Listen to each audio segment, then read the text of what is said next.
Hello guys, my name is Amit Sani and I welcome you in this the Hindu analysis video. In the morning these videos come, in the evening the MCQ videos they come. Huge newspaper, many articles, many important facts, and let's start the lesson. 3rd of July it is, and you see after the elections many suggestions, many issues they are discussing. Crucial bills are being brought up here, and the budget is gonna come in this week. So many important issues we are countering these days, and that's why these lessons are huge and important courses by StudyIQ, affordable one. The description and the linkage is given below the video, and you can find that. You can call on these numbers and you can take all kinds of details on the website address. Also PDF you will get here. Go through the lesson and get the PDF and just go through the PDF. These two important steps. And there is a Telegram channel of mine also, and the link is given on the Facebook page, and you can follow me on Instagram also, and the Telegram's link there. StudyIQ's Telegram channel, you all know about that. These are the words that I found today, and now we will come to the articles. This is an important one. GS paper 1, 2, 3, 4 essay, all topics are relevant here. It says that violence and non-violence, repeatedly we talk about this issue, and she says that civil society's role must be very much robust now, and a single principle that bring Gandhi back in this mainstream issue, otherwise this country will not be saved. Why? There is a reason that India is a diverse country, and I always say that difference and diversity, two important words. Diversity is a positive word, difference is a negative word. Whatever is going on, this is all a divisive politics. They want to make and convert this diversity into the difference, and Britishers did that, but these people were not that was dangerous. If any person who is from India and that person starts dividing people because the local person knows more about the Indian society, so that person knows where the fault lines are. And now these kind of people, the second type of the people who are local and who know these fault lines, these people are increasing in number in this society, and justifications are being given. These kind of scholars, these kind of visionaries, they are too many in number these days, who are justifying every wrong thing, and they are just ignoring and just suppressing those crucial issues which should be there in the governance, which should be there in the politics, and the kind of rule we should have. They are just bringing a kind of illusion in front of those things, so that we are not able to see those accountability factors, and they are bringing some nonsensical issues in this country in the mainstream debates. So that's going on, and it is all intentional. What they are telling us, they are telling you to save the religion and all, and to fight for the religion.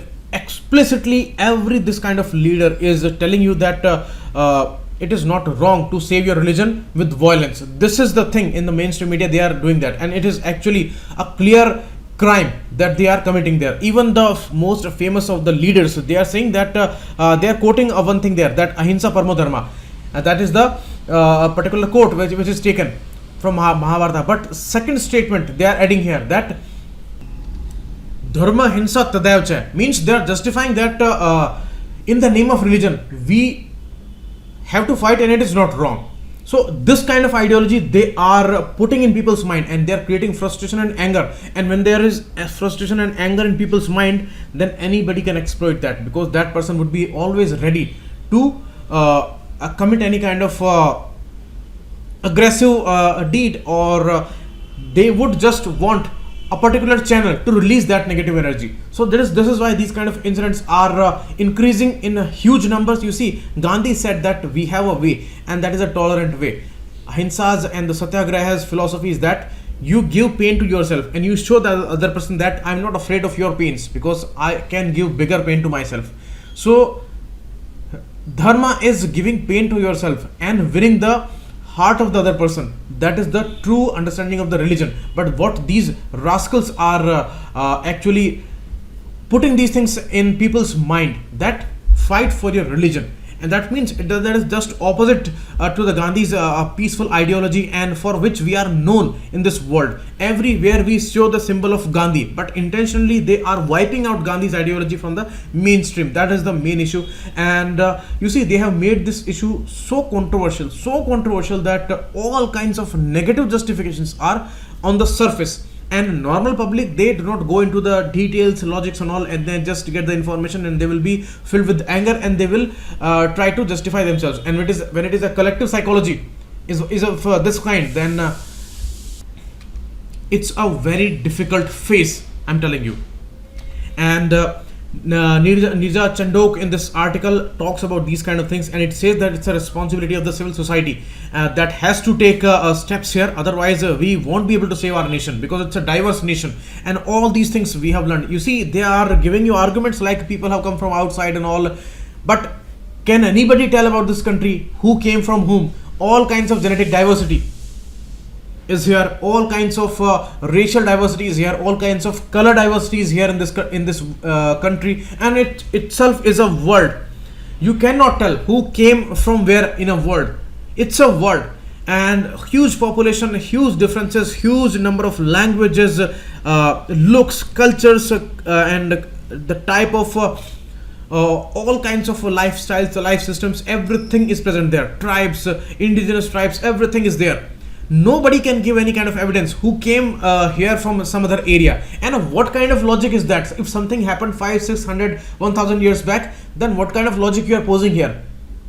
And if you talk about the Hinduism or the Hindu religion and these Aryans, you see many evidences are there that we are not the locals. Genetics never lie. Science never lies. It gives evidences. And it gives evidences that many of the people in the North India who are claiming for this particular Sanskriti, they came from outside of this geographical territory. They came somewhere from southern Europe or something like that. So what kind of logic is that? When they are giving you these aggressive arguments, and they are just giving you those channels to release that anger which they have filled in your mind. And consistently, intentionally, they are doing it every day through these news channels and all, and just confusing you, frustrating you every day, and just diverting your attention from the crucial topics of governance and what we should expect from the governments, and on what basis we should just put them accountable there. And these kind of things are ignored totally, and a different direction is given to this country, and that is totally a path of devastation. You cannot settle the argument of races, religion, and anything that is a diversity today. These are all histories. No perfect documentation is there, but these smart people, they have all kinds of arguments with them. They know what Gandhi said and what Gandhi wanted to do, what was there deep inside his mind. They know what is there deep inside Patel's mind. They know what was there deep inside the Nehru's mind, and they give all the arguments. Even those people didn't know that we had these kind of intentions, but these people know that those people have this kind of intention. These kind of smart people are here today, and they are very much dominant. And what is really happening? We see Sunny Deol said that I won't be able to continue here, and you just consider some other person in the name of the member of parliament from this particular region. So he would be delivering my duties now. So you consider him on my place. What kind of joke is this? You see, what is that actually? In what duty this thing is done? Can anybody give examination on some other person's place? Can anybody deliver the official duty on some other place? And these are the member of parliaments, the highest possible places in the democracies, and they are doing this joke. And one person is beating officials with the bat, and when that person gets bail, then they are shooting in the air and they're celebrating. And you see the arrogance there. The person's father, who is a great political leader, he says that who you are to ask this kind of question, and how you can talk about a Vidhayak like that. And we have clear evidences that that person is beating the official there. So this kind of scenes are real today, and they are thumping their chest that they are doing that, and they are justifying that we will do it again. And this is not wrong. So these are jokes, real jokes in our democracy, and these are going on. So in which direction this country is moving, this is clearly visible. And what we are discussing, this is also visible. We are discussing religious debates and nonsensical religious debates. No clear understanding, just confusing people, disturbing people with the negative arguments. And we expect that we will bring India to a stage where in 2024 we will have $5 trillion economy. You see the joke, the kind of jokes they play on us, all kinds of great slogans they will give you, all kinds of dreams they will show you, but what is the accountability? How much they are delivering there, and what they are doing with the Indian society? What is going to be the consequence of that? What they did in Bihar, regarding that we have an article. Regarding this $5 trillion economy, we have an article. We will discuss both of them, very important one.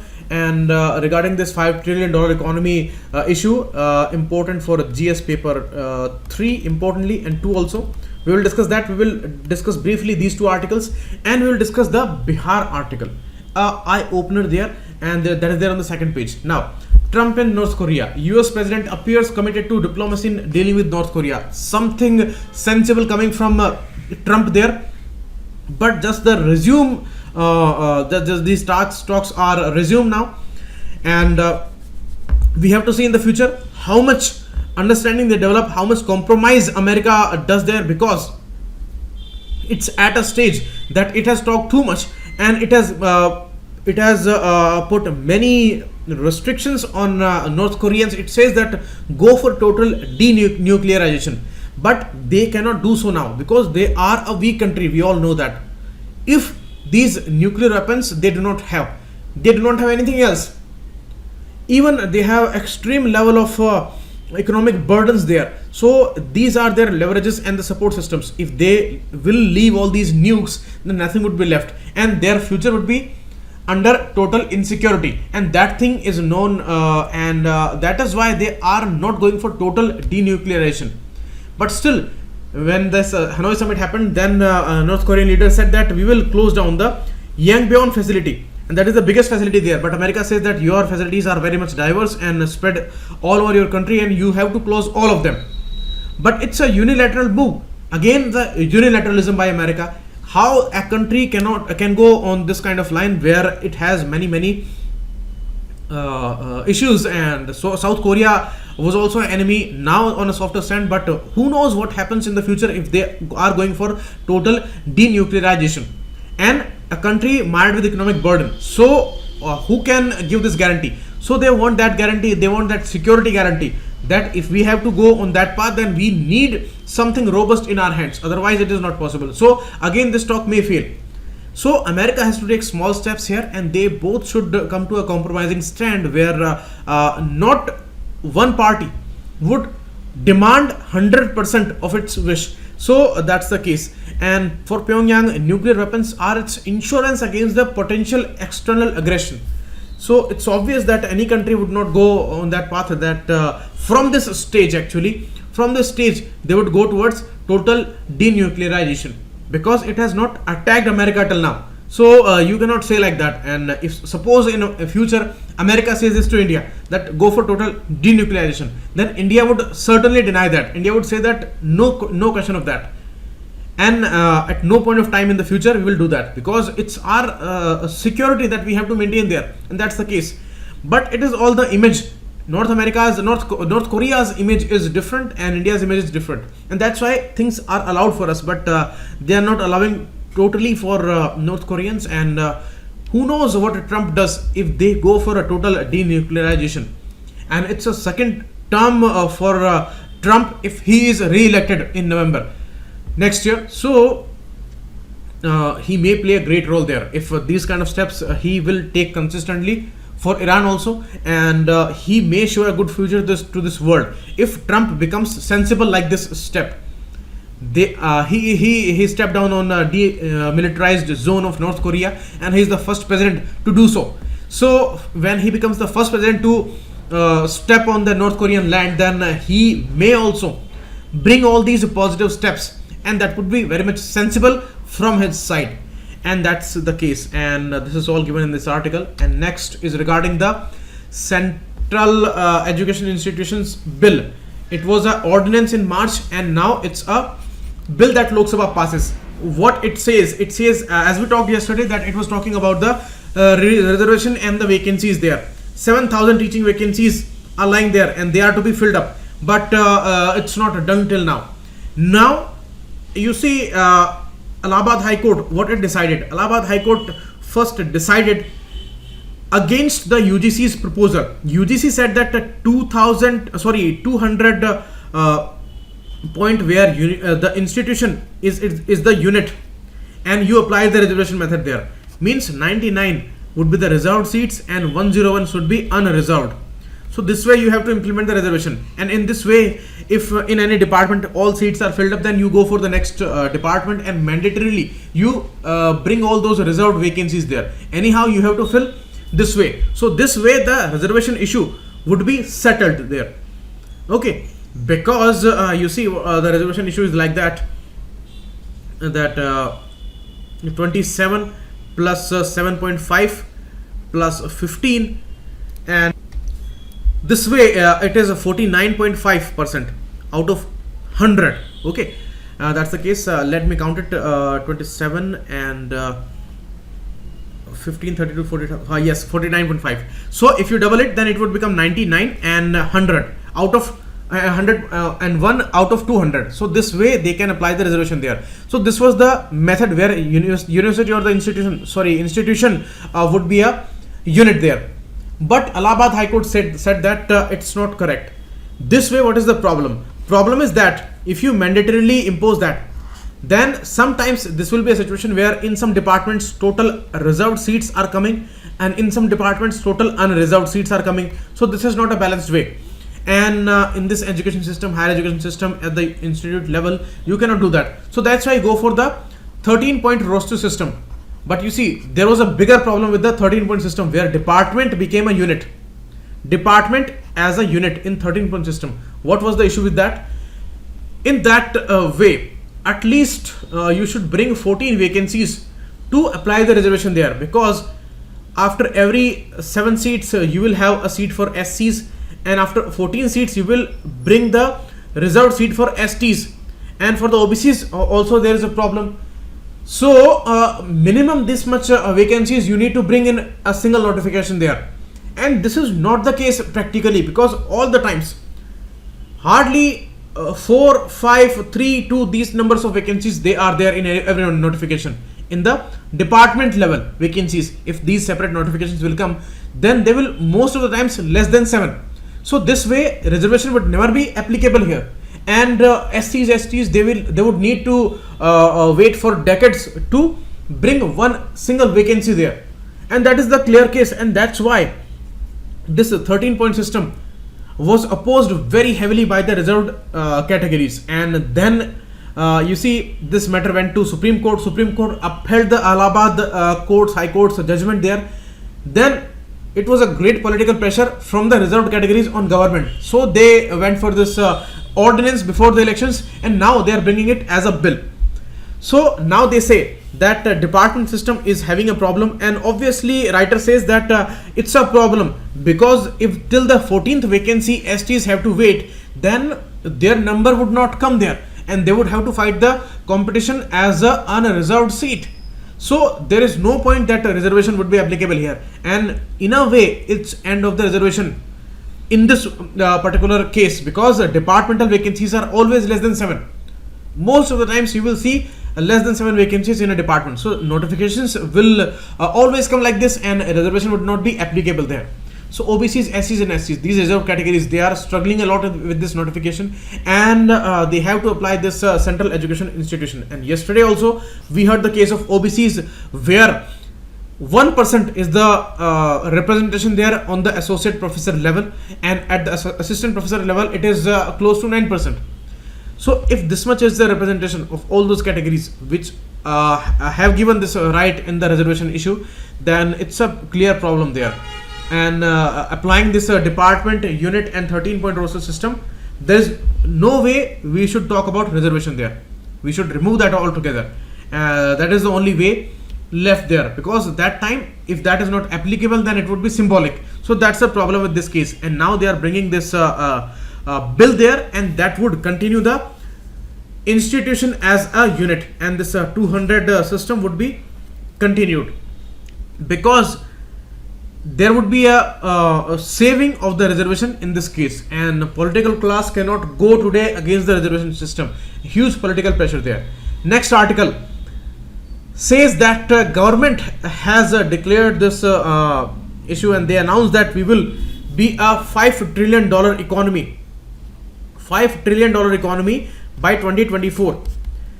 It's not a very easy goal. You see, going above a particular mark, maybe suppose we are today at $2.7 trillion economy. Going above that means reaching up to $3 trillion even is a huge goal. It's not a simple thing. We see here as simple numbers, but this number is it's a huge difference, and a lot we need to do here. This is clearly not impossible, but it is not easily possible there. The way we are moving in with this speed, with this particular way, with the way we are handling the economy, and the management is there, financial management is there, this way it is totally impossible. That is simply writer is saying. He's saying that how realistic this goal is. $5 trillion economy means we need to take the GDP numbers to 3 crore 50 lakh and into crores. Into crore means this crore into this crore. That much GDP numbers we have to achieve there in rupees terms, and $5 trillion economy. And India's provisional GDP in 1819 is just $2.7 trillion, means 1 crore 90 lakh crore rupees. So today we have per capita income as 1,42,000 rupees, around 11,900 rupees per month for per capita. This is the case. Taking from here to $5 trillion means just double. We need to we need an expansion of 84%, and 13% interest rate should be there. If we adjust it with inflation of ideal 4%, then at least 9% actual growth we would need in the economy. But what is today's numbers? These are 7% on an average for last 5 years. And if we talk about Arvind Subramaniam's claim, then these are 4.5%, because he says on some methodological errors that we committed in last years after 2011, and he says that there must be a difference of 2.5% in the GDP numbers. So it's a huge thing to say, and a former economic advisor is saying this kind of thing, that makes it very much reliable there. And 4.5% means just double the number we would need here. Minimum numbers 9% annual growth we would need here. And what are the numbers, crucial numbers for the domestic saving rates? We have 30% today. And how much minimum it should be? It should be more than 40%. More than 40% it should be, because less than 40% it is totally impossible to achieve $5 trillion economy target. You see, 9% is the minimum, and China, South Korea, they grew by 11% around. China grew by 11.7% in 2003 to 7 in 4 years, and South Korea in 83 to 87, 4 years, 11% was the growth rate. So this much numbers they grew with, then they reached up to this level. And here, if we want to reach up to this $5 trillion economy, then at least 10% annual growth should be there, because 9% is the actual term, and minimum 10% should be the growth rate if we want to achieve this in next 5 years. And you see, they have given you a slogan of $10 trillion economy also by 2030. So 5 trillion till 2024, and by 2023 $10 trillion economy that they have given in their vision document. So these are very great to hear, very nice targets, but how we are going to achieve that if our domestic saving rate would be 30%, and the investment rate, the gross capital formation to GDP ratio is 32.5%, just 32.5%. Today, you see, if we talk about these numbers, then the vital gaps, we are talking that the FDI would fill up that gap, but it is totally unrealistic to talk about that, because FDI is just 1.5% of the GDP in 17-18. Whatever claims we may make, it was a great boost in 2015 and 16, highest numbers we achieved, but in the terms of percentage of the GDP, that was not the highest was in 2008 and 9. It was 2.7% of the GDP. So that was the time when it was the highest one, and that time we achieved good numbers in the GDP growth rate also. So that means when even in 15 and 16, when it was highest in the billion terms, that was not up to this mark of percentage of the GDP, then today we are at very low numbers. It is just 1.5% of the GDP. So how we can rely on FDI? And you see, FDI is not a domestic source, it's a foreign source, and it will go back. It is an investment. They would demand bigger numbers in output. They would demand a kind of what we must say, they would demand some kind of profit out of this FDI. This is not a grant, it's a FDI, it's an investment. They would demand profit from there. So how we can rely on FDI? If we want to achieve this much target there, whatever they may say, even they in the last government they said that the FDI is a country selling measure, but now they are going all for this FDI, and today they say that out of this FDI we will fill the gaps there because manufacturing sector would get a boost. That's correct, that at one time investment we would need there, but we would have to repay this back. That's the case, and that's why this case of round tripping of the money is a problem there. Most of the FDI is coming in the form of round tripping money that would go back from India. So these things will not be supportive in achieving $5 trillion target. And what is the serious thing about the economy? It has slowed down to a while now. And today all automobile sales all time low, manufacturing sector very low, core sector growth very low. So today we should have been on a better side if we want to achieve $5 trillion economy in 2024. But today we are actually declining at a stage, and domestic saving rate declined from 31.4% in 13-14 to 29%, 29.6% in 16-17. So it was actually a decline in this phase where it should have been a boost. It should have been more than 45% in 16-17, but instead of 45 it is 29.6%. And if you talk about the gross capital formation ratio, then it was 33.8% in 2013 and it came to 30% in 16. So it was a decline in this phase. What we should expect from these numbers, because it is not anything to understand, these are clear numbers and official numbers. So what we can expect from here? We can never achieve this target if this kind of growth would be there. It's a governance crisis in the financial sector, and the NPA situation that came after this much period, this 14-15 period, this NPA crisis has become so huge. Bigger banks are struggling, PNB is struggling, SBI is struggling, all these banks are struggling, and mainly the public sector banks. And we need to devise many different plans for that. But things are not manageable. So what we can expect here? And can we achieve $5 trillion economy stage there within 5 years? We would have to become total honest. We would have to become total delivering here, and GDP numbers are actually declining rapidly. So instead of rising, it's a decline there. So first we need to stop this decline. Then we need to come to a stage from where we will take off our economy and we would take it to $5 trillion mark. Then it would be possible. But it looks dreamy today in this situation where you see Baltic Dry Index. UK country releases this Baltic Dry Index and it talks about the exports, because in the vessels, different kind of vessels are there and they move in the maritime region, and they would make these exports possible. So different kind of sub indices are there according to the different sizes of the vessels there. So they say it's a problematic situation. It used to be 11,793 in May 2008, but you will be shocked to know what are the today's numbers. Today's numbers are 1354, just 1354, from 12,000 to around 1,500, and it would come to 1,000 number mark by the end of this year. This is the speculation there. So from 11,800 to 1,000 number. So is it a growth or is it a huge decline there? So what is going on about our exports? It's a huge decline there, and it's a very problematic situation. So the writer says that we need to become realistic here. The wishful thinking of FDI led growth in these uncertain times, in these very low world growth numbers phase, we have to be we have to be realistic here, and we have to be dependent totally on our domestic sources plus FDI for get the boost there, and then only we can think about that. Even think about that.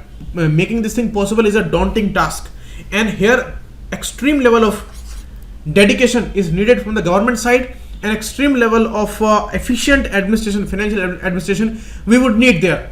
Okay, so that is the case.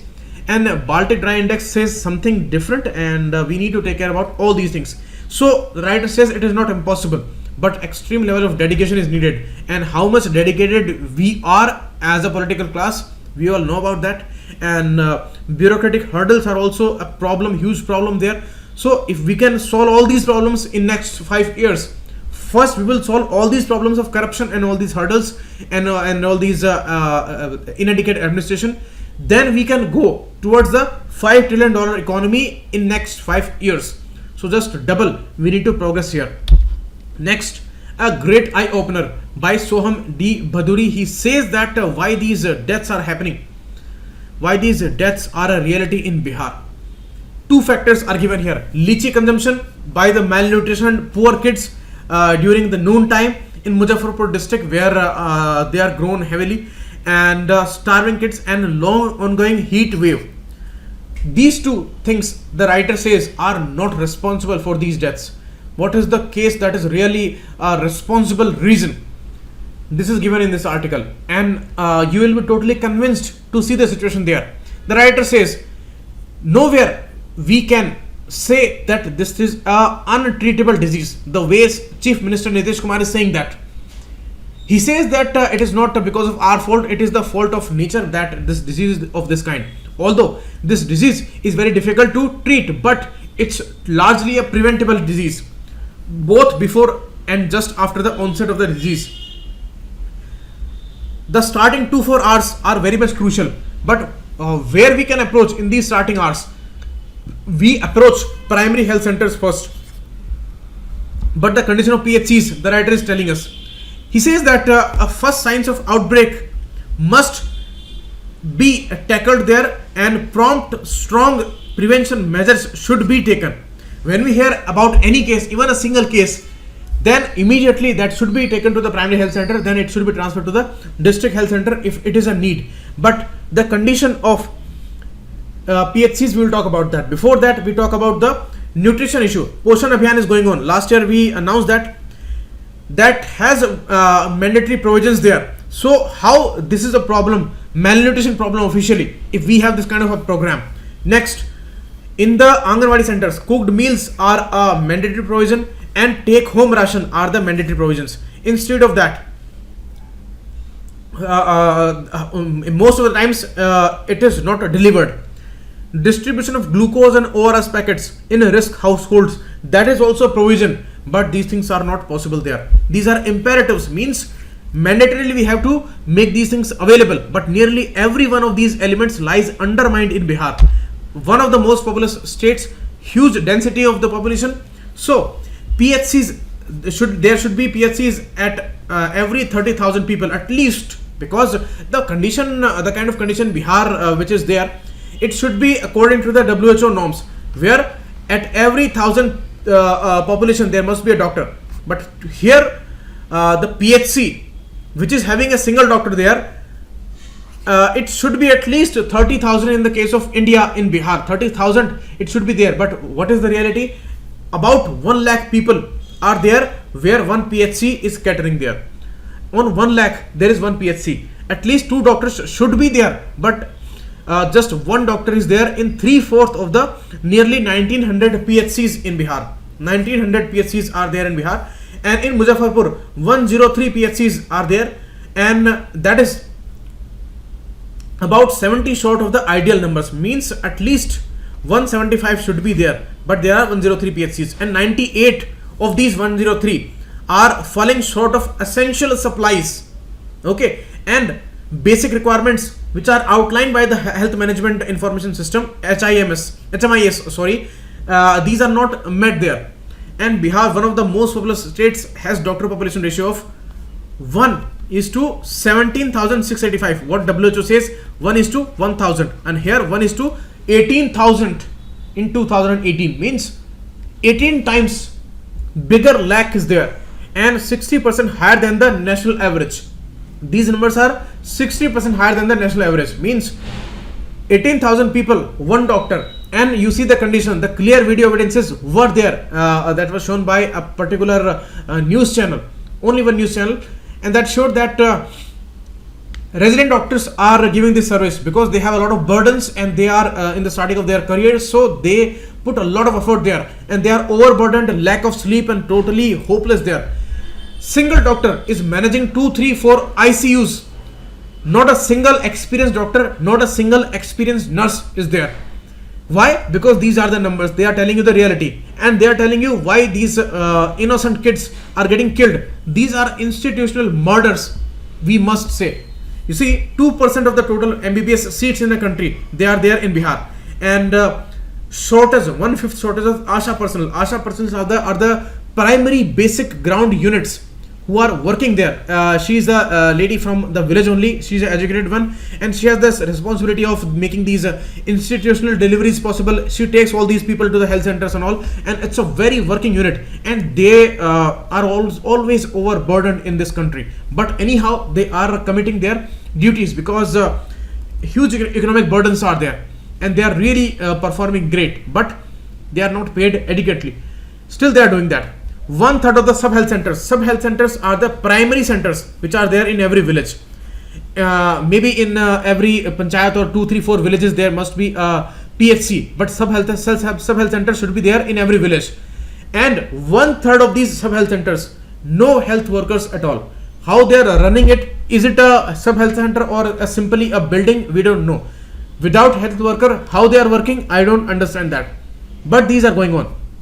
And in the video evidences, it's a clearly situation seen that hospitals are flooded with water, no drainage facility is working there, mosquitoes all over the places, and smell these particular buildings, they are just leaking their water from the roofs, and it looks like it's an abandoned place and abandoned just 2 decades back. This kind of condition of the medical college is there in Darbhanga that we saw as a video evidence. So you imagine the condition of these sub-health centers where there are no health workers and they are running in the name of health system. And these are the facilities needed in the case of encephalitis. Within 2 to 4 hours, they need immediate response there. But how much response they can get there if these things are not working? In PHCs, no basic essential supplies are adequate. You see, PHCs with adequate supplies remain underutilized also. Means sometimes no electricity and no doctors, and these cannot be given on the time, and that's why many kids are dying, and all are poor kids, and that's why their healths are unmanageable for them, and these are ultimately dying, and they have labeled it as a fatal disease, which is not actually a fatal disease. Family planning, immunization, all these issues are disturbed there. And you see, hospitals which are apex government hospitals, the district hospitals which are far away, and the unqualified private facilities which are there, they are also very far away, and when till the time they reach there, after getting inadequate treatment at these PHCs, when they reach up to these places, then they are dead. And that's the case. That is the reason that more than 200 kids, they have been killed by the institutional murder. And more of the strength towards this tertiary care and secondary sector which is there in Ayushman Bharat, that is clearly visible there, because for the primary help we need more health budget allocations. But how much percentage is there in the GDP terms? 1% of the GDP, 1 to 1.5% of the GDP, that much we are allocating to the health. This much huge country, and 1% of the GDP we are giving here. Bhutan is spending a lot comparatively to the Indian condition. So what you can expect there? And they are claiming so high that in Ayushman Bharat we will support 5 lakh rupees a family per year. But where it will go? It's a clear case. It's a major survey that was done, and it's a clear research that has been done on the Ayushman Bharat scheme. They say that they are going to give this money mainly to the private sector hospitals, because mainly they are available in all the districts, because the government hospitals are overburdened. So automatically people will choose private hospitals there, and they will go there easily because they know that in Ayushman Bharat the government would pay these particular expenses which will be there as a bill after getting hospitalized there for 2, 3, 4, 5 days. So easily people will approach private hospitals, and all that money would be compensated by the government there. So in a way, indirectly this money is going majorly to the private hospitals, and because they will bring great bills there. We all know how they are giving you huge bills there.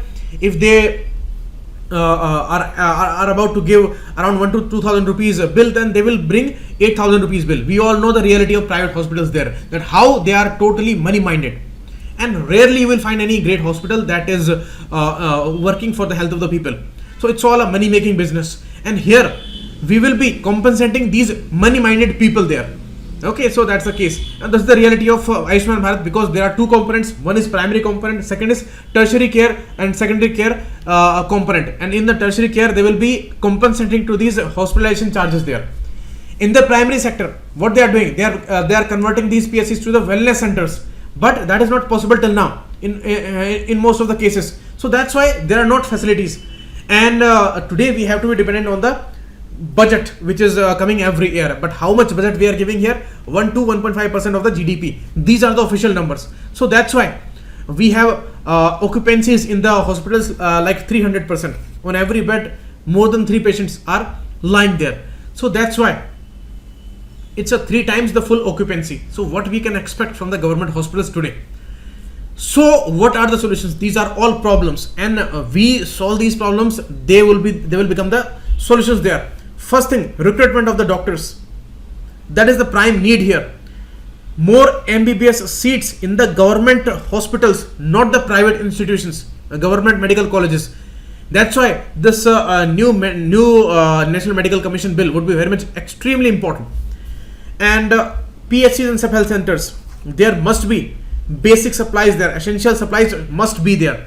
Strict monitoring of nutrition programs, addressing distribution of doctors and medical colleges, and resultant robust primary system can be geared towards being more responsive, and the bigger allocation, at least 5% of the GDP allocation in the health sector we need urgently we need here. Otherwise we cannot imagine that we will be able to tackle the communicable disease targets and the non-communicable disease which are haunting us to our core. Non-communicable disease, every second patient is becoming diabetic in this country, every third patient is diagnosed with cancer in this country. So huge scare is there. And what we are discussing on the mainstream media, religion, Hindus, they are in danger, and all kinds of nonsense we are discussing in this country, and these kind of challenges we have in front of us. But all things are subsided, all things are just gone from the mainstream media. You just check the headlines of every day on these news channels, and I can name these channels, and these very much TRP having channels like Aaj Tak and Jew News and all. You just go every evening and look at their titles, so provoking titles, and with a question mark they will put there, all religious, all dirty politics title, and they need to discuss these kind of things. But what they are discussing, this is all disturbing this nation, devastating this nation. That's the reason here that the kids are dying, innocent kids are dying, and we have become so apathetic here. Next, a very bizarre thing in UP. They gave this announcement on 24th of June that include 17 caste from OBC list to SC list, and these people, they don't even know that in constitution this is clearly given in article 341(2) that this is the power lying with the parliament only. You cannot release this kind of notification. And what kind of joke is that? When it is given clearly in the constitution, how you can release this kind of order? And it is totally inconsistent and unconstitutional. So it's an embarrassing situation for the central government also, because the same kind of party is ruling there, and they have to accept that it's an unconstitutional move, because only parliament has this power to change in the scheduled caste list. Next issue, Mekadatu, it is there in Karnataka. You see river tribunals are there. Kaveri river tribunal is also there, because Supreme Court cannot decide in these river dispute cases. It is not in the domain of Supreme Court. River tribunals are to be made there for river disputes, interstate river disputes, and these are going on for decades now. Now to give the drinking water supply to Bangalore and other important cities, Mekadatu Dam is being created, and it is all proposed. But what is the issue? Tamil Nadu government says that it would be a huge problem for us, and that's a different issue. Now this article says that 31.81 square kilometers comes in a Kaveri Wildlife Sanctuary, and that would be submerged under this Megadatu Dam. And you see Elephant Corridor is also running through this area, so it would be devastating for the environment point of view. So how you can go for that? But you see, it's an ever going debate. If they are bringing the solution to give drinking water to the Bangaloreans, then what they can think about this environment and wildlife sanctuary. And this is all obvious that in which way we are moving there, and we are hardly considering these kind of issues. But because it has become a political issue, because of discord between two states, then it is getting some recognition there, and all these points we are discussing there. So that's the case. Next, a different case of Konda Pochama. This is about to be completed, and it is there in Telangana state in Medak district. So they may ask you about that, and many canals, their channels are being created here, and you can see in the picture this is about to be completed. Next, Vimukhi scheme is there in Kerala. They may ask you that in which state it is bringing, and for what reason. It is movement against the drugs, because young volunteers at ward level, they will be starting this Vimukti Sena, and it is regarding the de-addiction there, because it has become a menace in Kerala, and increasingly disturbing this case is, and very fast is the pace where intoxicants are being used by mainly youth and underaged youths. So it has become a menace there, and it is going to be a 3-tier campaign. Department has formulated a 3-tier mode of awareness campaign in fight against the drugs. Okay, so they may ask you which state's scheme is that. Next, Lok Sabha clears fresh medical council bill. As I told you, due to irregularities in the medical education sector, they are suppressing Medical Council of India for 2 years now, and they will bring a new bill called NMC bill, National Medical Commission bill, and they are making many changes there, and there would be a National Medical Commission instead of MCI there. So Indian Medical Council Bill 2019 is passed by a voice vote in Lok Sabha, because majority is there with the BJP government, so they have no problem in the Lok Sabha there. So that's the case. Next, US Senate. You see, Trump administration is talking differently from that Congress and the Senate of US on many topics, and Trump administration is putting a lot of restrictions. Tariff wars are going on, increment in the tariffs and all. This is all going on, and these all are the negative things. But their Senate, they are more in favor of Indians, and they say that things should not be that much harsher with India, and Senate bill grants India a NATO-like ally-like status, and this has been granted to India with this National Defense Authorization Act, NDA. Okay, so they are giving a NATO ally-like status to India. Huge number of people, they are living in America who are Indians mainly, and this act is very much important. But the issue is that president in America, that can veto any kind of bill there, any kind of bill that is passed there. So it does not look like that Trump administration would deny this proposal there, because some things are very much positive between India and America still. So that's the case. Again, an issue of Hong Kong. You see, there was an agreement between UK and China, because till 1997 it was a colony of Britishers, and there was a joint declaration between China and UK, and now UK threatens China that do not make changes in the treaty and do not flout with the terms of this treaty, abide by the treaty. And Hong Kongers actually are under Chinese administration, and they say that Hong Kong is a part of China. That is accepted by the UK country, but the issue is that it's a specially administered area and a region, and some conditions are there. If these people in Hong Kong, they call them Hong Kongers, then there is no problem, because it was decided in this joint declaration. And this issue of a particular repatriation bill, that became problematic thing, and lakhs of people, they were on the road, so it was a huge issue there. So that was the case. And regarding that, China says that it's a out of control situation, it's a rule of law situation and the social order situation, and these protesters, they need to be countered there. So China is very much infamous in countering protesters there. In 1989 it killed many citizens there, and again the tone is in a similar way, and it says that they need to counter these protests there. So that's the case. So this is all for today, and we will meet again with many details tomorrow. Thanks a lot. Keep watching. It was Amit Sani.